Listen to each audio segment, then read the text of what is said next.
जय श्री श्याम दोस्तों, सिक्का जंक्शन में मैं आपका दिल से स्वागत करता हूं।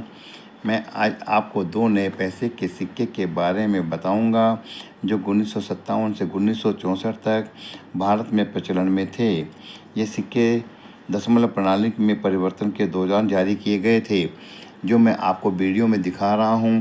जो मेरे पास ये सिक्के भी उपलब्ध हैं जो 1957 के हैं, जो बिल्कुल नज़दीक करके आपको दिखाया गया है। 1957 के ये सिक्के सभी मेरे पास उपलब्ध हैं। उसके अलावा 1958 के सिक्के भी हैं, वह 1960 का सिक्का भी उपलब्ध है। 1960 के अलावा 1961 के सिक्के भी हैं। कुछ सिक्के मेरे पास 1962 के सिक्के भी उपलब्ध हैं, जो निकिल और कांसे के मिश्र धातु से ही बनाए गए हैं। ये सिक्के 1962 के हैं जो इस वीडियो में मेरे द्वारा दिखाए गए हैं। 1962 व 63 सिक्के भी इसमें उपलब्ध हैं। इसके अलावा नीचे में 1964 के भी 5 सिक्के उपलब्ध हैं, जो मैं अपने वीडियो में आपको दिखा रहा हूं। ये सभी सिक्के मेरे पास उपलब्ध हैं, जो वर्ष 1957 से 1964 तक दो नए पैसे के सिक्के भारत में प्रचलन में रहे थे।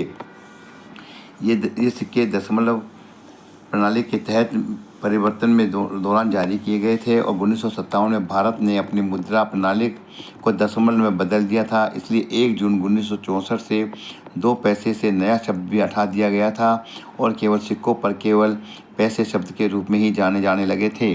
1957 से 1964 तक दो नए पैसे का सिक्का गोल होने के साथ ही अष्टकोणीय होते थे और ये सिक्के केवल निकिल और कांसे की धातु में ही बनाए गए थे। ये सिक्के दशमलव प्रणाली के तहत जारी किए गए थे, जो 1957 से लागू हुई थी। ये ज़्यादातर सिक्के बम्बई मिंट में ही ढाले जाते थे, जिस पर भारत सरकार का ही नियंत्रण होता था, जबकि कलकत्ता में भी टकसाल थी सिक्के ढालने की। वह हैदराबाद में भी सिक्के ढालने की टकसाल हुआ करती थी, परंतु ये सभी सिक्के बम्बई टकसाल में ही ढाले गए थे। बम्बई टकसाल का मिंट मार्क डायमंड होता है। ये सिक्के अब दुर्लभ हो गए हैं। ये संग्रहकर्ताओं के लिए ही मूल्यवान हो सकते हैं। जो इनका संग्रह करता है वही इनके बारे में अच्छी तरह जानता है। दो नए पैसे का सिक्का भारतीय मुद्रा का 1 रुपये का 50वां भाग के बराबर होता था, जो ये निकिल व पीतल के साथ मिश्रित धातु में ही बनाए गए। इसका वजन भी 2.95 ग्राम था, व्यास 18 mm था और आकार इसका गोल व अष्टकोणीय होता था। इसकी मोटाई 1.8 mm होती है। ये इसके अग्रभाग में भारत का राष्ट्र चिन्ह अशोक स्तंभ होता है और हिंदी में भारत व अंग्रेजी में इंडिया लिखा होता है। पृष्ठभाग में यानी कि